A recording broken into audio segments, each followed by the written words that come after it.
This is how social media is destroying your life. I wait till I pray Isha before I go smoke. Try leaving the house. Even just to go to the store, go for a walk. Leave the house without the cell phone. Do you panic? Do you feel a sense of anxiety? We didn't choose our circumstances. Those were given to us. So do not let yourself be brainwashed by your mind. أعوذ بالله من الشيطان الرجيم بسم الله الرحمن الرحيم ولا تكونوا كالذين نسوا الله فأنساهم أنفسهم أولئك هم الفاسقون لا يستوي أصحاب النار وأصحاب الجنة هم الفائزون لو أنزلنا هذا القرآن على جبل لرأيته خاشعا متصدعا من خشية الله وتلك الأمثال نضربها للناس لعلهم يتفكرون هو الله الذي لا إله إلا هو عالم الغيب والشهادة هو الرحمن الرحيم هو الله الذي لا إله إلا هو الملك القدوس السلام المؤمن المهيمن العزيز الجبار المتكبر سبحان الله عما يشركون هو الله الخالق البارئ المصور له الأسماء الحسنى يسبح له ما في السماوات والأرض وهو العزيز الحكيم صدق الله العظيم. Assalamu alaikum. You guys don't sound very excited. Is this too depressing a topic? I hope not, I hope not. This is something extremely important to me that I've been pushing and bringing this up. I've been kind of doing little whispers to the ear of Sheikh Naman over the last year because this is a pressing issue that I find that I'm seeing in all aspects of society, not just Islamically or within the masjid, but this is something I see with my nieces, my nephews. I see it with children at school. I see it with people crossing the street, and I'm sure all of you see it as well. How often do you see somebody standing at the crosswalk and they're about to, they see the signal come up, or they don't even they see it, they just hear it, and they're crossing the street like this. Wallahi, they're not even looking to the left or the right. The car could be coming 2 feet in front of their face, and all that's important to them, all that they're looking at is the screen in front of their face. That goes to show you how depraved we become as a society and where that we have a lack of focus and a lack of perspective. So what I'll be focusing on personally is more on the addiction aspect, a little bit more on cell phones with other things, and the solution, and more to speak to the mental health will be Brother Muslim and Sheikh Muhammad, inshallah. So when it comes to addictions, we need to properly define it, but the definition is really simple. And what an addiction is a set pattern of behaviors. It's for you to determine a certain action where you feel so compulsed, you feel a strong urge, so strong that it's going to take you away from something far more important, something that you know is important, you know what you're doing is harmful to yourself or that it's wrong, but you can't help yourself. So it's a behavior that literally overpowers your better judgment. So regardless of what that is, whether it's a physical substance or whether it's simply a behavior, something you want to watch or listen to, that by definition is an addiction. And one of the biggest ones that I see here, and a lot of us are unfortunately are culpable of this here in the masjid, and I know all of you can share this story, especially during something as sacred as Ramadan and during Taraweeh prayers. And I come into the masjid, and then we come up from sujood, everybody says their salams, and every time I look to my right or I look to my left, I see at least one brother, the first thing he does, very first thing he does after he says his salams after his left, he picks up his cell phone. So think about that for a second. Wallahi, what is so important that you have to look at that phone as soon as you're done? Could you think of anything more important? Anything? So from the time of the Prophet ﷺ, we've had roughly 1,450 years without a cell phone. Cell phones have only been prevalent for roughly the last 30. When I was growing up, when I was a teenager, only one or two of my friends had cell phones. It was not prevalent at all. It wasn't a standard in society at that time. And yet now we find ourselves, we feel naked without it. If it's not in our pocket, you're about to leave the house, ooh, I don't have my cell phone, I have to go back and get it. What calamity, what curse could possibly be falling on you if you leave the house, if you drive or walk 5, 10, 15 minutes without it? Is something bad really going to happen to you? Probably not. Probably not. It's all up here. It's all up here, and unfortunately it's affecting this. It's what's going on in here. So the reason I wanted to strike on this so much is when people think of the word addiction, the first thing that typically comes to mind is a substance. Maybe it's as light or simple as caffeine, but we usually think of alcohol or hard drugs. And while these are addictions, there's a part of your brain, I'm going to speak a little bit to the neurochemistry so you understand the basics of addiction. So the reward system in your mind is a chemical, I'm sure a lot of you have heard of it before, it's been talked about a lot more recently, is something called dopamine. So it's a quick show of hands. How many people know what dopamine is or have heard of it, heard the word before? Okay, that's about as many hands as I was expecting. That was almost half of you. So dopamine is essentially the reward system for your brain. So what this means is when there's an activity, when you accomplish something, when you've studied really hard, when you've worked really hard, you score a goal when you're playing hockey, you sink one from downtown on the basketball court, that release of endorphins in your body, your body's releasing dopamine, it makes you feel good, it makes you feel elevated.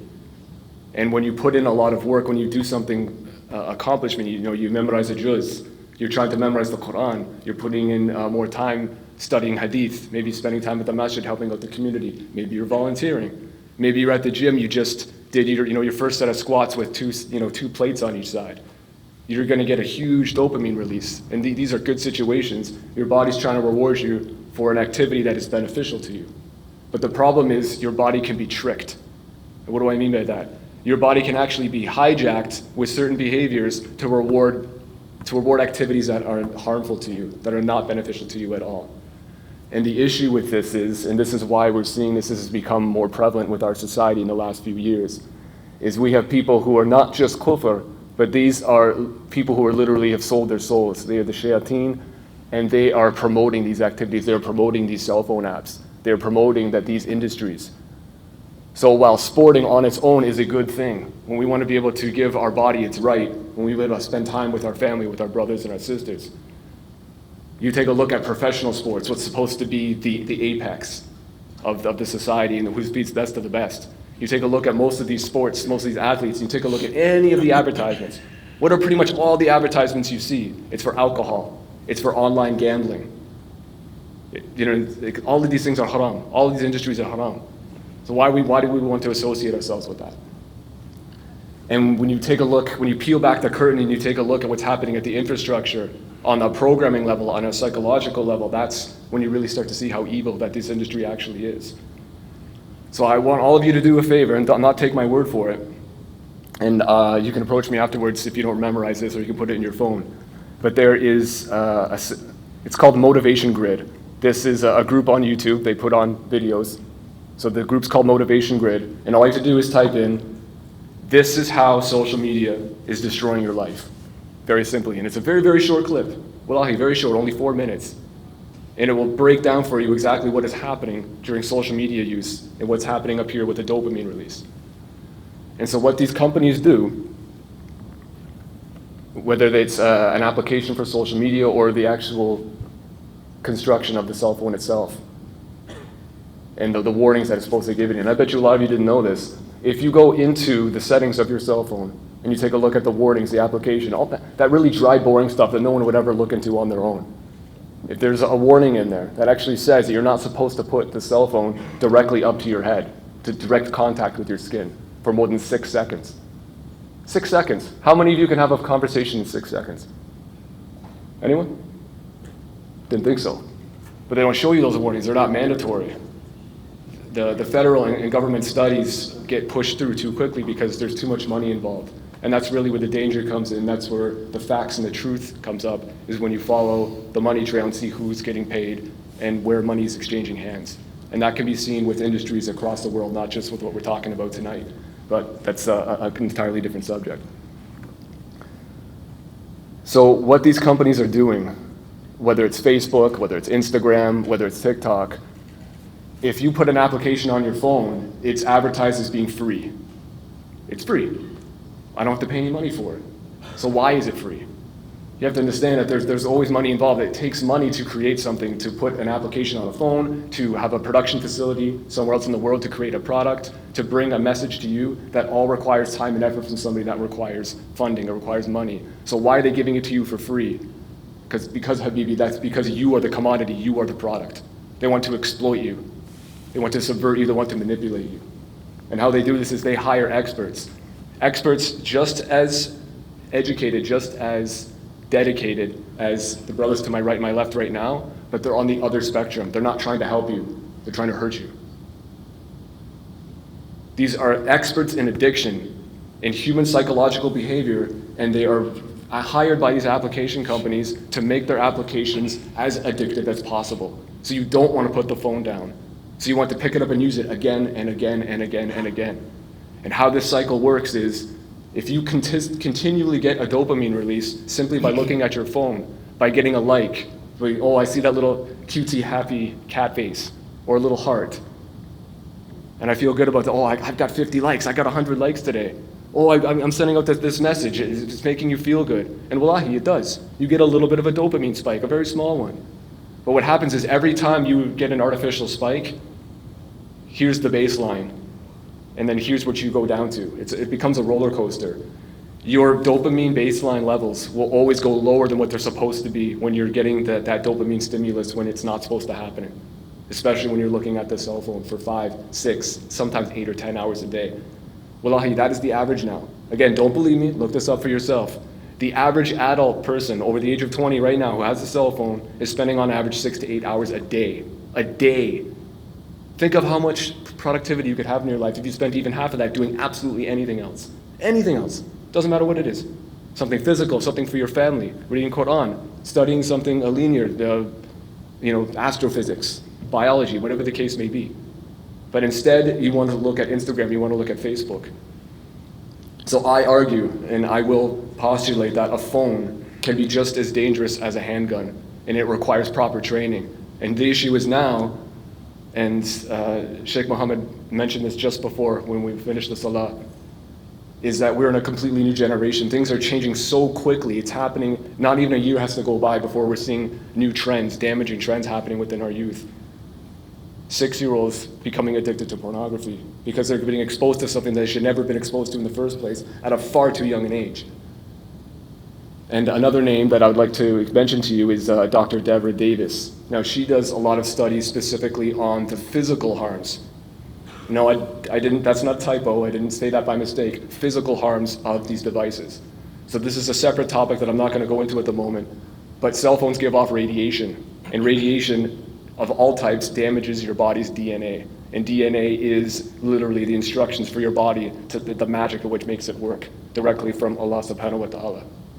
Why would you want to damage that? Why would you want to risk that? And the amount of time you spend around cell phones, around Wi-Fi's, about all those things, and again, that's a separate subject. But she talks directly to the neurological development of a child. The most critical years is between ages of 1 and 5. And it said it only takes once, only once. If you show a child a screen between ages of 1 and 5, that's enough to change how their brain is going to develop at that age. And it's going to make them dependent on that. It's going to make them 5, 10, 20 times more addicted to that screen than anything else. Your brain doesn't finish developing on average until you're 21 years old. So many of you sitting down right now aren't even 21 yet. That means your brain has not finished developing. So every time you give it an artificial stimulus, such as a cell phone device, such as an application that's designed to make you addicted, it's going to have a far greater impact than it will on me or on Sheikh Mohammed or on Brother Muslim. So, alhamdulillah, I did not get my first cell phone until I was 22. So I was very blessed in that regard, that I avoided that aspect. But I went through a heavy set of addiction myself. For about a year of my life, I was playing online video games for 12 hours a day. 12 hours a day. And Allah subhanahu wa ta'ala saw it fit to help me break out of that in His own way. I don't have time to go into that story personally, but just to give you an idea, I've suffered through that myself. It wasn't a cell phone, it was a computer screen. But again, it was the same thing. It was just as damaging to my life and my family and my social life. So to come full point to this, I guess I should wrap up before I let into these, is I wanted to get you guys to understand that addiction is not just a physical substance. It's very much behaviorally based as well. So gambling, alcohol, could be haram images, could be pornography, could be social media, but there's more. It's not limited just to that list. But anything that requires you, that you feel a need to do it, you feel the urge to do it, and it's distracting you from whatever you happen to be doing, my brothers and sisters, that is an addiction that needs to be dealt with. You need to be honest with yourself.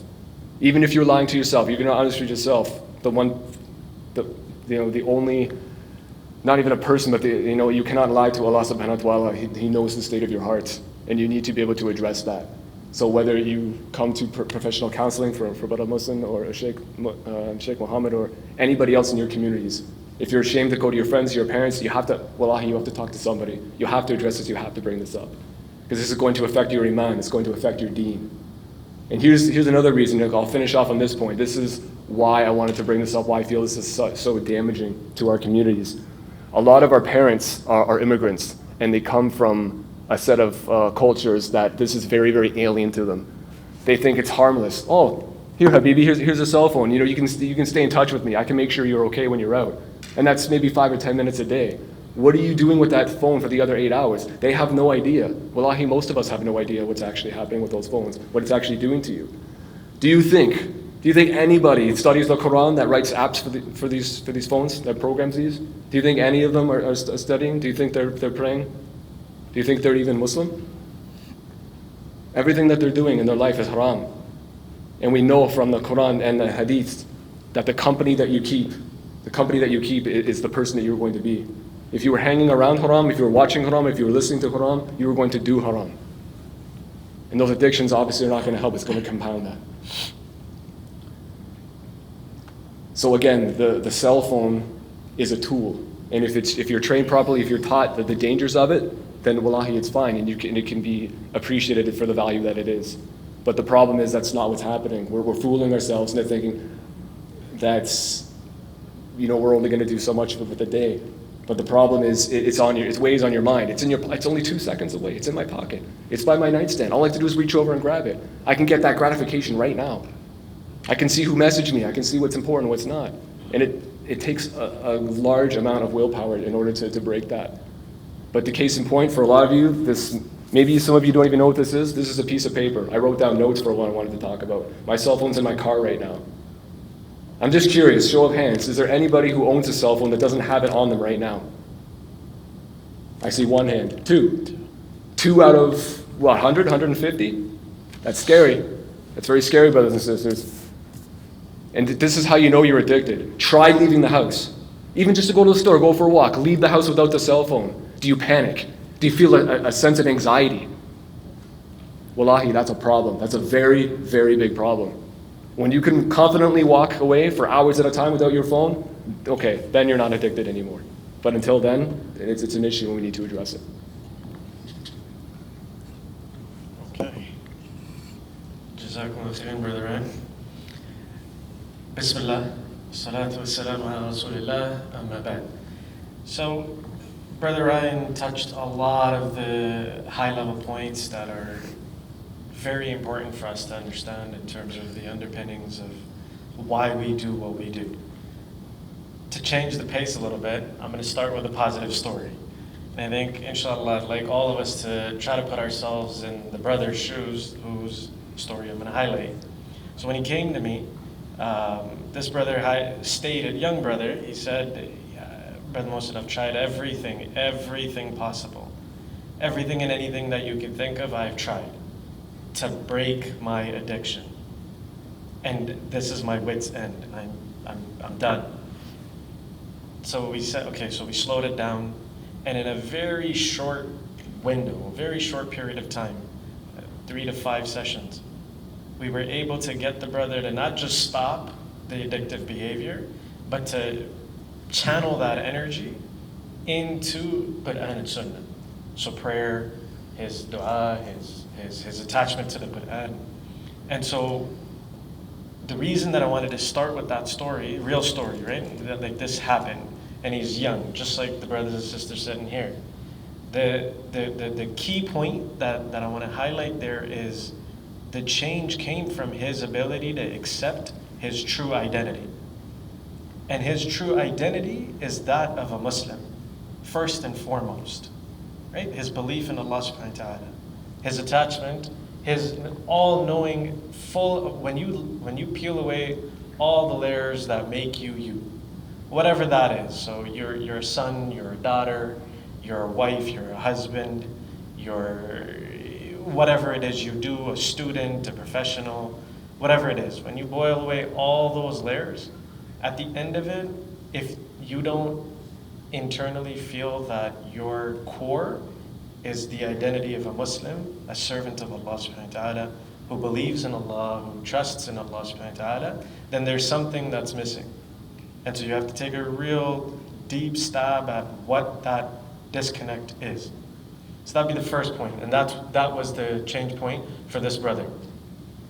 So highlighting that really kind of breaks down the importance of identity that's attached to behavioral change. So again, as Brother Ryan highlighted, addiction is really, so at a high level, it's something that's done in a manner to self-soothe. So we engage in these behaviors. It could be a behavior, it could be a chemical, and that's usually the spectrum within which addictions fall. It's either it's a behavior, so gaming, gambling, pornography, etc., to chemicals such as alcohol, marijuana, whatever it may be. That's usually where it kind of oscillates. So when you think about why that is, it's typically because, again, they're at a very high level. There are things, again, Brother Ryan highlighted this. When you're young, and we don't get control over where we're born, how we're born, to which family we're born. There are things that happen along the way that impact how we end up being. And so those things, they're called ACEs. It happens to everyone. Some are on extreme ends and others are not as much. And those are adverse childhood experiences. Now, that's a whole discussion in and of itself. We're not going to get into the depth of that, but we will highlight that ultimately, how we end up being does not define who we end up becoming, right? And that's a real kind of point of reflection. We didn't choose our circumstances. Those were given to us, right? And Allah subhanahu wa ta'ala tells us, لا يكلف الله نفسا إلا وسعها. No soul, none of us are burdened with anything greater than we can bear. So we have to start with internalizing that message and then working away from, again, slowly peeling away the layers of why we are attached to the thing that makes us tick, move, react, respond. Okay, so I touched the two areas of where we kind of oscillate. I wanted to kind of break down, so it's always, think of it like this. Prevention is better than cure. If your cure is a whole big discussion, and it's specific to each person, every circumstance, so we're not going to go into that in depth because it's very person related. But as a place of generalities, and this is a question for everyone. I'm interested in seeing what the general perception is. Is it better to hold positive thoughts, or is it better to work away from negative thoughts? I want to hear what are some thoughts on that? Is it better to have positive thoughts, or is it more important to work away from negative thoughts? Go ahead. That's a bit extreme, but I feel like if you focus on the positive, then you're always focused on the positive, it's kind of like a plane. You're not gonna come down if you're always keeping at a steady pace, right? So if you're just always focused on the positive, you'll see positive. So for example, in this works, you guys are the experts, but if you're looking for red and you start thinking about red, you're gonna see a lot more red. If you start thinking about yellow, you're gonna see a lot more yellow. So if you're looking for the positive, I'm assuming you'll start seeing a lot more positive. Wallahu a'lam. For sure, for sure. Jazakumullah khair. Yes. I think it's circumstantial, depending on the person. I think if it's somebody who's pessimistic in general, I think it's better for them to work with them pessimistic and become more positive, versus somebody who's already positive. Already, I think it's just focus on that. Beautiful answers. Yes, go ahead. I think it's better to work away. Yes. Okay. So they've answered. One brother answered being optimistic is more important because if you focus on optimism, then that'll become your mainstay. And the other brother said that it's dependent on each person. If you're naturally pessimistic, then you're more than likely to experience those pessimistic thoughts and experiences in your reality.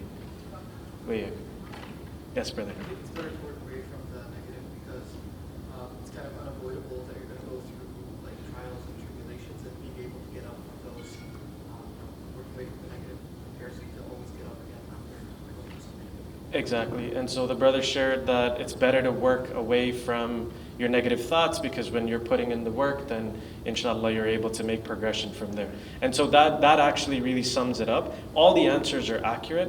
What is important to highlight is that 70% of our negative thoughts go unperceived. We don't even, they work on a subconscious level where we're not even, they're so ingrained into how we think, they become who we are.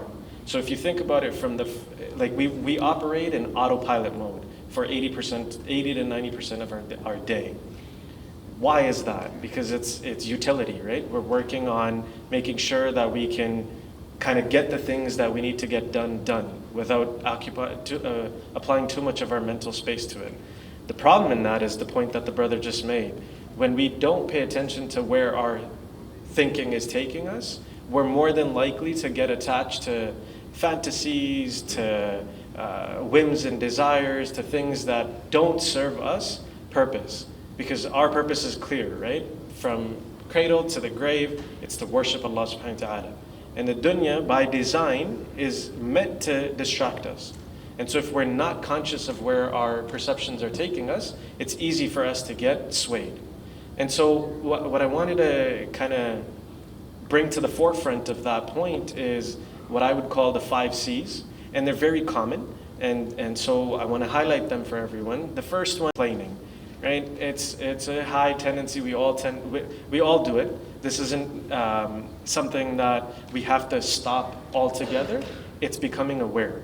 The more aware we are of these things, the higher the likelihood that we won't fall into them, right? Or that we can set up real barriers of catching ourselves before we go full-fledged into that space. And then it becomes an all-consuming reality, right? So complaining, criticizing, concern meaning like garden variety worries, right? Things that are trivial, that don't hold a lot of meaning or merit in our existence, but we get caught up into it, and we start to believe that it holds real weight.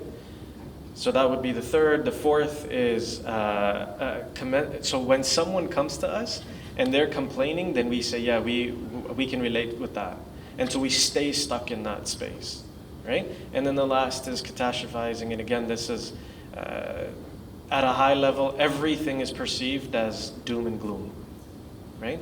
And so what I want to kind of close my portion on, and then we'll open it up for some questions, and I'll hand it over to the other brother, is when I think about all the people, everyone thus far that I've worked with and continue to work with, at the core of our existence, when we think about addictions and we think about our mental health, it always, I can't think of even one exception. It always comes down to how we position ourselves internally. Our strife is not with the thing that is consuming us. Our strife is with that internal battle. So we are, by default, again by design, meant to be internal. The vast majority of our experience of life is an internal one. So it's our internal thoughts. We run too many negative thoughts. And the way you would define that is that's self-talk. How often is it that we slow down and we, again, to the point of we don't use the external affairs, so phones, bad friends, environment, whatever it may be, to define what it is that we let become our mainstay. So, جزاكم الله خيرا سبحانك اللهم وبحمدك نشهد أن لا إله إلا أنت نستغفرك ونتوب إليك.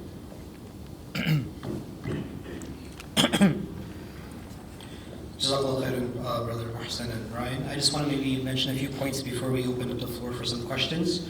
So, when I look at addiction, for a Muslim, I would say the definition would be any behavior that you cannot control that affects you spiritually, physically, or psychologically.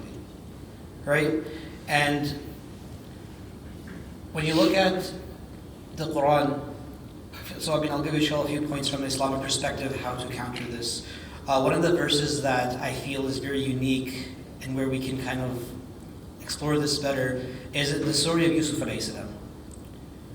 So we all have desires, right? We all have things that attract us, and when we get involved too much with that, or if it's something that's not permissible, and then it just basically impacts us negatively, that's when we define that as addiction, ultimately.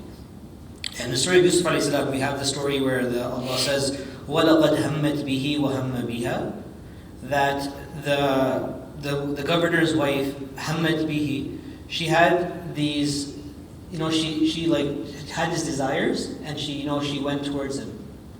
وَهَمَّ بِهَا لَوْلَا أَرَّأَ بُرْهَانَ رَبِّي. And Allah says, and Yusuf alayhi salam would have done the same, لَوْلَا أَرَّأَ بُرْهَانَ رَبِّي, if he had not seen the signs of his Lord. Abdullah ibn Abbas mentions, he says over here, he says, naturally any male who sees an attractive female will be attracted towards her. That's the human innate quality that you will have. And similarly, any female that sees a male will be attracted to him. And Allah says here, of course she was attracted, and because of situations, circumstances, opportunity, everything at their, privacy, at that time it was a destructive space. And Yusuf alayhi salam would also have, naturally as a human at that time, he would have proceeded, لَوْلَا رَأَى بُرْهَانَ رَبِّي, if he had not seen the signs of his Lord. And when I look at, for a Muslim, the dopamine and the controlling it, I feel like as Muslims we have an avenue to replace, to basically discipline ourselves and to replace that, the dopamine rush that we want with spirituality itself. One of the examples is a companion came to the Prophet ﷺ. He said, "Ya Rasulullah, we have a friend of ours, and he's not, there's a few different hadith, but very similar. He's stealing. This small little petty theft, right? Not anything big. And then the Prophet said, is he praying his 5 times salah? He said, yes, he is. So the Prophet just let him be. This by praying, this will eventually stop. Another person came to us, we have a companion, he's not praying properly as well. Sorry, he like does some small sins. I think he was lying. And the Prophet said, is he praying 5 times a day? Yes, he is. The Prophet said, then leave him. He will eventually correct himself. And I feel like recentering ourselves to Allah subhanahu wa ta'ala, being hopeful in the mercy of Allah subhanahu wa ta'ala, understanding our limitations, I think when we're able to kind of discipline ourselves in relationship to Allah subhanahu wa ta'ala in our worship, that is one of the most powerful ways that we can counter any bad behaviors that we have. And of course there's a lot of other pieces. I think if you are struggling with something, get help, get support, be optimistic. But on a personal level, I think it comes back to our relationship with Allah subhanahu wa ta'ala, and with that is a 5 times salah. I actually have clients who came to me and who are trying to stop certain behaviors or addictions, and they say that when I do something bad, I don't feel like praying the next day. I tell them it should be the complete opposite. Allah subhanahu wa ta'ala, I think I mentioned this before, if you look at Surah Al-Rahman, you speak about the mercy of Allah subhanahu wa ta'ala. Allah has created us. Allah is the merciful. Allah is the gracious. And you define that in this life you have something of no value. You're eating, you give somebody some food and a crumb falls on the floor. You're not going to care about that little crumb. It's not like you're going to go down and look for it. You're outside. It's no value. Again, Allah's mercy is great.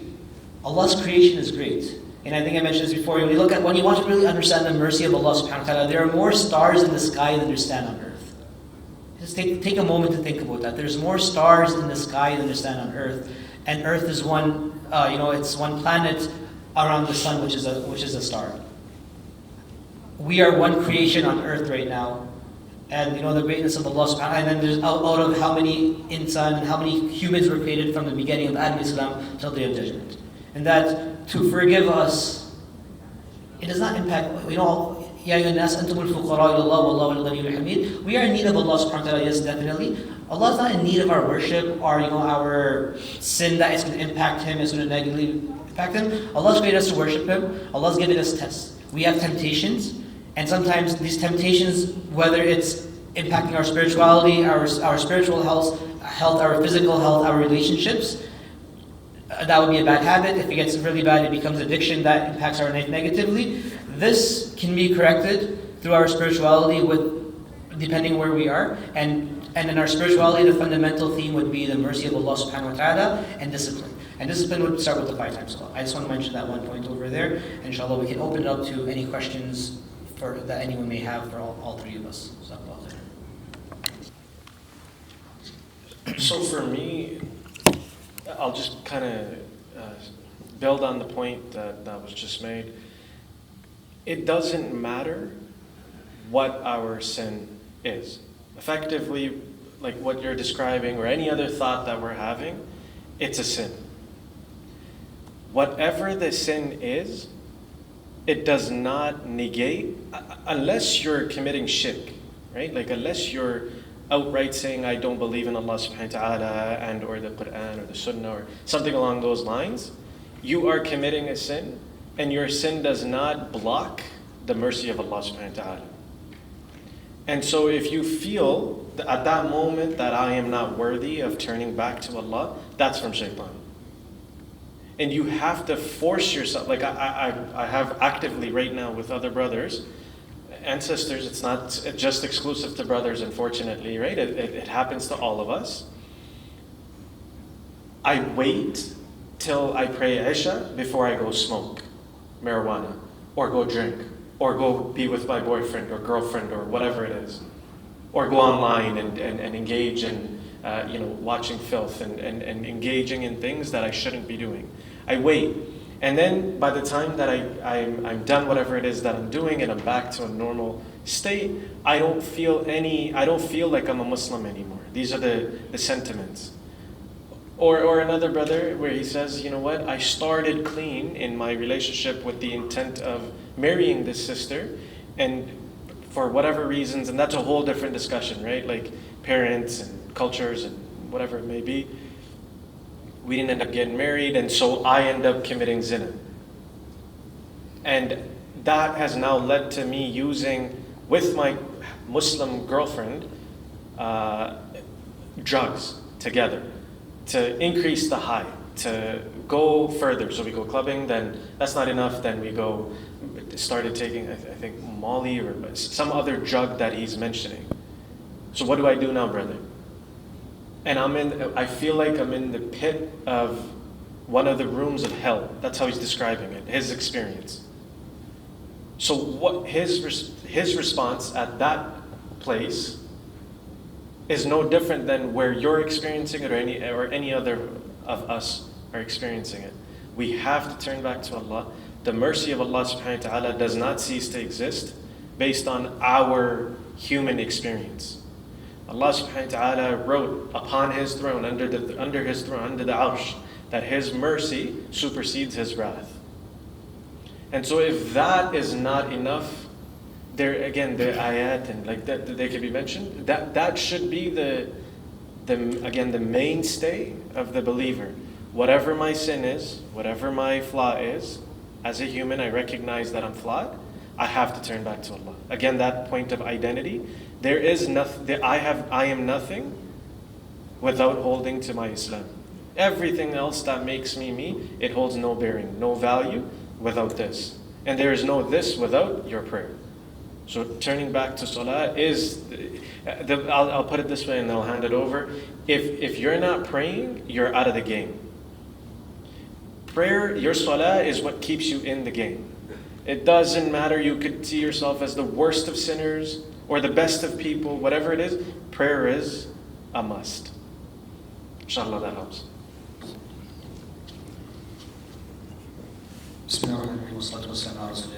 Again, what Brother Muhsin was saying, again, I think it's like building that base. So my point was building that baseline in your 5 times salah. Eventually, it's like the catalyst. It'll be that grounding that a person needs. And of course, it'll take time. Now, you're seeing a person that is maybe involved in some addiction, where it's very difficult. And so again, I want to give this book name. So it's called An Easy Peasy Method. It's a really good book for smoking and pornography. And in there, it's like, it's like there's not even a specific author. I think it's like a online domain-based PDF version that's spread over time. But in there, they give an example of a smoker's analogy. They say when you're involved in addiction, they term it as brainwashing. Said, do not let yourself be brainwashed by your mind. And the example they give in that book is that if a person smokes regularly, and like mentally, like I can't, like exactly how you said, I can't go, like it's very difficult. I can't go a few hours without smoking. That's the state they're in. But they'll be like, that same person in circumstances will really change it. For example, if they're gone for a movie, they're gone to a theater, or they're in an airplane, in the airplane, they'll want to smoke, but they'll be completely able to restrict themselves. Similar with pornography, if they have, indulge in pornography, but if they are with, this is like maybe for an adult example to give, having to, watch daily, if they go to their parents' house for a weekend and spend time there, they're able to stop. So, you have capacity. And again, it's not, again, there's it depends where a person is, right? I mean, there's when it's a bad habit, it's easier to stop. When it becomes addiction, you need other tools as well. So, you do need help sometimes. So the point is, mentally, you don't let yourself be brainwashed. And salah is a grounding form to reconnect with Allah subhanahu wa ta'ala. Again, primarily for the mercy of Allah subhanahu wa ta'ala, and then it's like that it's eventually it's really powerful. Hence that's why I would say read salah. Hope that answers. Assalamu alaikum wa rahmatullahi wa barakatuh.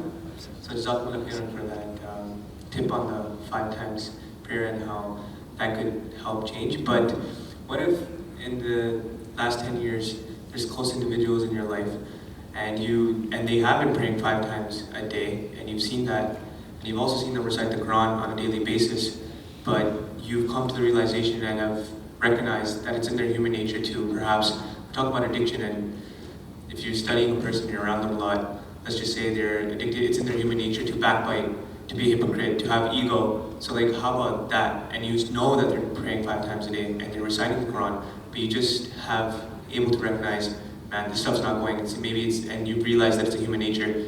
And yeah, so if you have anything on that. I'll just quickly mention a few points. So it's looking at a higher level. So when you look at tasawwuf, you have muraqabah, muhasabah. It's like.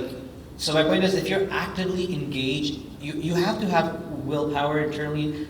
Start bring that, plant that seed. I want to stop doing this. That's the first part. Right, and you have to understand, again, the hadith I mentioned after Salatul Isha, right? The Prophet ﷺ, off the verse that I mentioned also, that الشيطان يعيدكم الفقر ويأمركم بالفحشاء والله يعيدكم مغفرة منه وفضلا والله واسع عليم. I'll translate again quickly. الشيطان يعيدكم الفقر. Shaitan is always promising you poverty. This is more in giving charity or life. This is where Shaitan will put your mind. Should I give this $5 donation? Should I give this $20? Should I give this $100? What's going to happen? I have to pay I have to buy this. I have to pay this debt, whatever.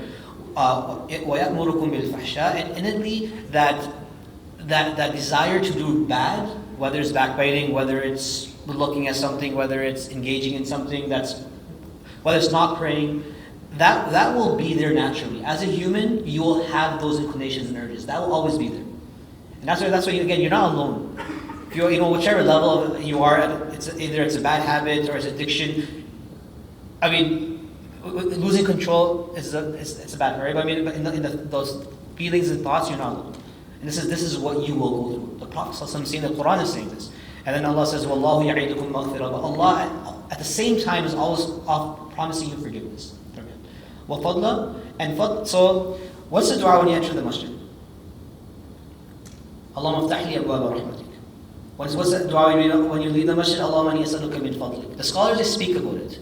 They say when you enter the masjid, you come into the masjid with Allahumma inni as'aluka, Allahumma aftah li abwaba rahmatik, sorry. Allah, open your doors of your mercy for me. And mercy is, bless me in a level to recognize you, understand you, worship you correctly. That's what mercy would be in a form, right? Allah's true mercy from Allah would be able for you to be able to worship Allah correctly. So every time you enter the masjid, you come in with that intention. And every time you exit the masjid, now you say, Allahumma inni as'aluka min fadlik. And you know what another verse Allah says, so fadl is basically tools in this life, whether it comes in the form of finances, whether it comes in relationships, whether it comes in forms of employment, whatever you have that keeps you, that's from Allah and you use it for the right reason. That's what fadl is. That's when you exit, okay, Allah, I worship you right now, I'm walking out of your house of worship right now, Allah, give me fadl as well. There's nothing wrong with that. Right? So that's rahmah. So in the verse I'm mentioning again, Wallahu ya'idukum maghfiratan minhu wa fadla. Again, because now when you're giving charity, I have my rent due at the end of the month, and if I'm giving $1,000 right now, how will I be able to maintain this, this deficit, this amount? Allah, as long as you have to put effort as well, but when Allah will forgive you, and Allah will also give you fadl. So it's like when you put effort there, Allah will always give results. Right? Wallahu wasi'un alim. And Allah is wasi here. It's like Allah, there's no shortage from what Allah will provide for you. And Allah is also knowledgeable about your weaknesses, your desires, your needs. So I come back to and how I wrapped up with what you mentioned, that so you have to make a intention first. It has to be there. And you will fail over and over again. So if a person, backbiting, whether this self or somebody else, as long as you're trying, and then you're praying salah with that intention, and then you're putting effort in, that is a process, and then ultimately the results will come. Because that's Sahabi as well, at the time of the Prophet, which from the original example I gave, was doing a small bad habit. The repetition, eventually, ultimately, when you pray salah correctly with mindfulness, will help you. It'll be one of the tools with the other pieces that you have to put together as well. Sorry, you guys want to mention something? Bismillahirrahmanirrahim. Brother, just to make sure I understood you correctly, you were asking this question on behalf of somebody else or for yourself? On behalf of somebody else. So what that reminds me of is, I can't remember what hadith this was, but this was Aisha radiallahu anha talking about when Allah subhanahu wa ta'ala prohibited alcohol. She said that you can't just take it away. People won't accept it. You have to do it gradually. You have to do it gently. They have to choose it on their own. It's no different here. You are not accountable for other people's actions. You're only accountable for yourself. So you want to enjoin the good and forbid evil, but you have to do it softly. You have to do it gently. So if it's setting a better example, or when you're around those people, when it's just giving them reminders, when you're talking about the deen, you're talking about iman, don't overdo it. Just try to be as impactful as you can with as few words. But the biggest thing is, if you hear the backbiting happening right there, you're complicit if you let them do it. Then you know what I mean? If it's something you can't change with your hand, then change it with your mouth. If it's something you can't change with your speech, then you have to hate it in your heart. So that's what stands out to me. It's just a reminder that you're not accountable for other people. Just set the best example that you possibly can for yourself. So the question from the sister was, and correct me if I'm wrong, is how to use the cell phone as a proper tool to try to limit its evils or its the potential bad habits, and try to utilize it more in a proper manner. Okay. I won't lie, wallahi, that's very, very difficult to do because, again, as I stated before, the phone and all of the apps are designed to be counterintuitive, to be very much against that. The best thing that I can suggest, honestly, is I would suggest to anybody to do what I do, is to limit your cell phone time and to use it as least as possible. So when I say that is, make a flow chart if you have to. What do I need to do today? I need to exercise, I need to cook, I need to clean, I want to study Quran, I want to spend time with my family, whatever it is. Can I do any of those things without the cell phone? If I can do that entire list without the cell phone, then khalas, I don't need it. Don't use it. Okay, I need the cell phone to help me study. I need this specific app. Okay, then only use that app. Oh, I'm getting that little jingle from Facebook. I'm getting that ding from Instagram. I'm getting some likes again. Well, here's the big one, and this is going to be hard to swallow. It's going to be hard to swallow, and I apologize, and I'm not trying to be overly harsh, or it's time for some tough love. So, Habibi, if you can't stop looking at Instagram, if you can't stop looking at Facebook, if you can't stop using social media, if it's distracting you, take it off the phone, delete it, block it, stop using it. Just disconnect completely. I don't use social media at all. I've never created an account before, ever. I made one Facebook account in 2006. I used it for about 3 months, and I deleted it. I've never used it again. Now, unfortunately, Facebook and the company Meta, they never actually delete their data. That data still exists. It's still there, regardless of what they tell you. They're lying to you. The accounts always can be reacted, even if you delete it. Actually, anything you put online, for that matter, never gets deleted. So keep that in mind, brothers and sisters. Any information you put online, any pictures you put on there, you can never take off. It's out there forever, forever. So be very, very careful with the information that you're putting out online for your own protection and privacy. But again, if you can't handle it, if you find yourself slipping, just stop using it, delete the app. Only have apps that are constructive on the phone. That way, the only time you're going to pick it up, you're forced to use something constructive because that's all that's on there. That's it. It's that simple. I hope that helps.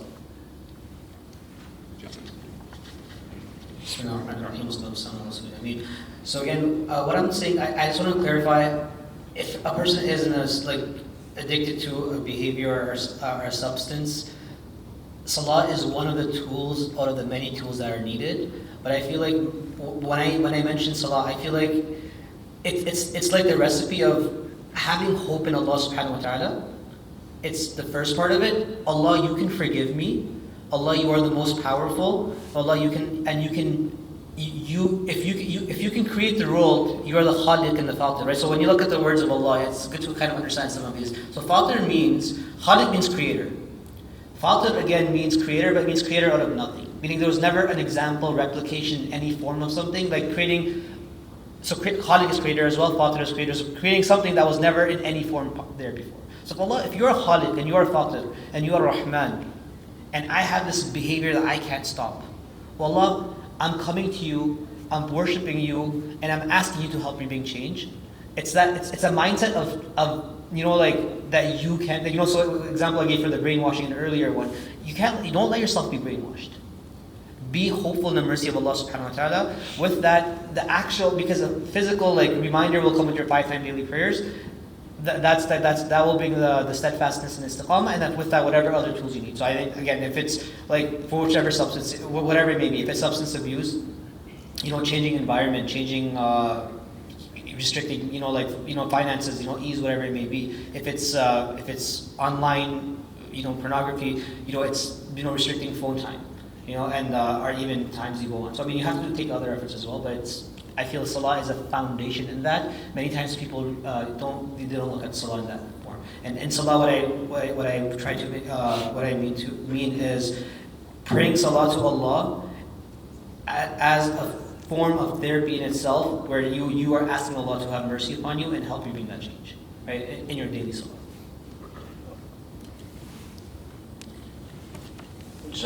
So I'll just add to that. So you have to believe that the salah is going to help, right? To the point of seeing it as a genuine form of therapy. Better than connecting with me, him, her, and any other human being.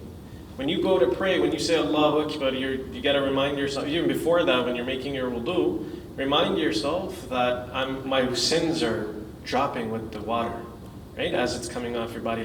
Really contextualize that, visualize that. And then when you come in, you're Allahu Akbar, you're Allah subhanahu wa ta'ala, you are greater than, and that's open-ended, right? Infinite, greater than every other thing. I'm coming now before you, Ya Rab, and I'm going to connect with you, right? And allow yourself to internalize that. And again, naturally, we are, by design, we are hasty, right? I think it's خُلِقَ الْإِنسَانُ عَلَى حَلُوَهَا, right? So, rough translation, impatient, hasty, we will naturally want to see results yesterday, right? That's just how we are. But these things, any addiction, again, we have to get clear on what it is, and it may be, you could be at the cusp of it, you're just kind of dabbling with it, or you've now recently started it and, you're in it a year, half a year, whatever, or you're now a seasoned veteran, addict to whatever it is. Generally speaking, again, we're touching it, we've all talked about it, because the stats show pornography, not just for men primarily, young men, older men, whatever, but it is a real, it is the epidemic, right? And 2 out of every 3 people are statistically using at some point or the other. So if that's the bane of your existence, it's necessary that you remind yourself that you are engaged in a war of attrition. And I encourage all of you to Google that. Attrition, again, roughly, is something that is natural. It's something that will continue. You don't have control over that. So this is a war of attrition between the Creator and our greatest enemy. Shaitan has been at this from the start of time, right? He knows how to, he runs through us the way our blood runs through us. So we're not going to win this by, hey, I'm going to be determined today and I'm going to, and then I'm going to stand by this. That's not how it works, right? You have to believe that when the relief comes, just like the point was made, if Allah subhanahu wa ta'ala designed you with absolutely no blueprint prior to, Allah subhanahu wa ta'ala said, kun fayakun, right? But be and it is. So we are here and we need Allah subhanahu wa ta'ala to support us in our struggle. And remember, the harder the struggle, the greater the reward. Right? So if it takes you half a year, if it takes you to your very last breath, don't give up that good fight. Don't let shaitan creep in and tell you, hey, you know what, you're the worst. Again, going back to the point I made during the little earlier talk, that self-negative programming, right? That's the greatest program you have. If you let that run wild, it will take over and it will become all-consuming. And what it, generally speaking, what it tends to do is it forces you to feel like you need to go into isolation. Think about it, when the companions chose not to, the three companions chose not to go with the Prophet ﷺ for the Battle of Muta, I think it was, yes? Yeah. What was the revelation that was placed by Allah subhanahu wa ta'ala for these companions? It was isolation. These companions were, by the instruction of Allah subhanahu wa ta'ala, no engagement. The whole community was not allowed to speak with them. And they did just that. And if you read the description of that incident by that companion, I'm forgetting his name. Was it? I'm not sure. Yeah, so look it up. And this point becomes evident. If you go into isolation, the way he describes it as, I felt like the world had ceased to exist. I was in this little bubble. Even though he was allowed to move around, he wasn't he was excommunicated, but he definitely wasn't told to evacuate, leave. He was allowed to move around. He just couldn't engage with his companions. And interestingly, when the revelation came, lifting the ban and allowing them, the first companion that he heard from as he walked into the masjid, again, read the narration, read the seerah, and you'll see. He says, that companion, we're forgetting his name, he describes that in my heart, that brother, that companion who jumped up and was elated for me on my behalf, that's the one that I felt the greatest love for. Afterwards as well, like to his dying days. So be there for one another. Don't think that your issue is your issue alone. Again, I'm not advocating to go and expose your sins. I'm not saying that. I'm saying it's okay to turn and say, Brother Ryan, I'm going through something. And I don't feel comfortable telling you what it is. So yesterday I was in a session. I went back, and it was interesting. This young brother, I've met him a couple of times, right? And now he's becoming very reclusive, and his mother's very concerned, and she's like, please, please, please. So I get there, and I'm trying to get him to engage. And he's basically cocooning, right? He doesn't want to engage at all. And so this was the exact point that I highlighted for him. And men generally have a higher tendency to do this than women. And again, it's not a good thing, right? We need to break this habit. We are social creatures. Allah has created us to seek connection. Why are the vast majority of our ibadat congregational? Because we come together, we bond together. Right? If you bond together, then you grow together. And so anyways, the point is, you have to make sure that you surround yourself with the right people. Right? And you know that, my salah will be the solution. And if that's not helping, add in the morning and evening adhkar. If that's not helping, get up and make Qiyam. Genuinely ask Allah subhanahu wa ta'ala at that time. Right? If that's not helping, come talk to someone who does this for a living. right? Maybe they have something to offer that you could benefit from, right? Connect with your brothers. Again, like there's many different things, but you have to believe. The core of that is belief. You have to believe that Allah subhanahu wa ta'ala will help you against shaitan. Hope that answers the question, inshallah. Yeah. So it's not based off the question, but one of the things that Muhsin mentioned, I just remember this good point to also highlight is in the 1980s, there was a psychologist from Vancouver, his name was Bruce Alexander. Right, this is when a lot of the soldiers came back from Vietnam, and heroin, drugs had become illegal. So there was a study done by the in the U.S. where they put a rat in a cage, and they gave that rat. There was 2 water sources. One was with heroin, one was with water, and every time in these small cages, the rat it would eventually have some water, have some heroin-laced water, and keep on going to the heroin-laced water, and it would die, overdose. So Bruce Alexander came and he said, this study is not done accurately. Because if you have a small cage with nothing in there except for these 2 sources of water, that rat will eventually go and do that. So he said, let's change the setting. So he got a rat park, and you can actually read about this, right? And then he got this massive cage. In there, there's other rats. And there's like other 4 sources of food, other sources of water, and and then none of the rats none of the rats died of overdose, because they had other things to occupy them that kept them engaged, and they stayed alive. So he said many times, with addictions, with the study as well, it's the cage, not the source. So I feel like in life, for many of us, we have to be positive. And we also have to engage, get help from others. That's the point of what he said. Talk to others.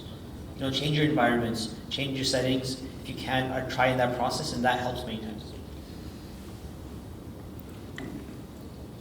Sheikh, Google, and your followers on whatever social media platform you have are not the people you should go to when you need to reach out to somebody. I can't stress that enough. So the advice that both my brothers here just gave, find somebody you trust, somebody you can physically, tangibly go to in real life. Brother, a sister, a father, a sheikh, an imam. You can connect to them on the phone, that's okay, but go to them directly. Again, it has to be IRL. So many of those different studies that I'm hoping you guys come across is that a lot of the kids between the ages of, say, 12 to 18, a lot of them that are committing suicide over the last 10 years, if you were to look at their social media profiles, you would never be able to tell that they were even depressed. There was no inkling whatsoever. They were only showcasing the perfection of their life, the peaks of their happiness, what they had internally, the reason that they were indulging so heavily in their social media platforms and their profile. They were making essentially a fake life. They were trying to promote something that wasn't real, that wasn't actually happening. So whatever struggling is going on internally, the only way you're going to fix that is tangible social resources that you have in front of you with your family, with your tribe. We've been asked to make the closing dua. Inshallah, after that, we'll be here for some time. I'll be here, so if anyone has asked me a few questions, inshallah, I'll still take them. So inshallah, you want to say anything before I make the dua? That's it. You can highlight it. So I guess for me, the final comment that I'd like to close off on is never lose sight of Allah subhanahu wa ta'ala's hope. Hope is what carries you. Hope is what allows for the change to come. Allah subhanahu wa ta'ala is with you, and He will never, ever, ever, ever abandon you. So be hopeful, inshallah. And like the brother just mentioned, we'll be here, inshallah. If you have other questions, you're welcome to come. And we'll close on that, inshallah. بسم الله الرحمن الرحيم الحمد لله رب العالمين والعاقبة للمتقين والصلاة والسلام على رسول الأمين اللهم ربنا آتنا في الدنيا حسنة وفي الآخرة حسنة وقنا عذاب النار اللهم ربنا ظلمنا أنفسنا وإن لم تغفر لنا وترحمنا لنكونن من الخاسرين اللهم لا تدع لنا في مقامنا هذا ذنبا إلا غفرته ولا هما إلا فرجته ولا دينا إلا قضيته ولا مريضا إلا شفيته اللهم إنا نسألك من خير ما سألك منه نبيك وحبيبك محمد صلى الله عليه وسلم ونعوذ بك من كل شر ما استعاذ منه نبيك وحبيبك محمد صلى الله عليه وسلم اللهم اغفر لجميع المؤمنين والمؤمنات والمسلمين والمسلمات سبحان ربك رب العزة عما يصفون وسلام على المرسلين والحمد لله رب العالمين